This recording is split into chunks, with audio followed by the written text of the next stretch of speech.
আমরা ঘর থেকে বের হয়েছি, যতক্ষণ পর্যন্ত বিজয়ের মিছিল আমরা না করতে পারবো ততক্ষণ পর্যন্ত আমরা ঘরে ফিরে যাব না।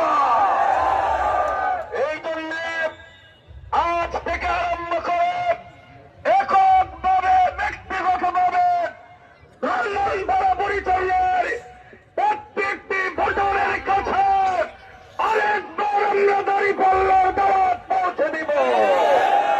আমরা কি সকলে আরেকবার প্রত্যেকটা ভোটারের কাছে দাঁড়িপাল্লা ডক্টর মোবারকের সালাম পৌঁছাইতে রাজি আছে?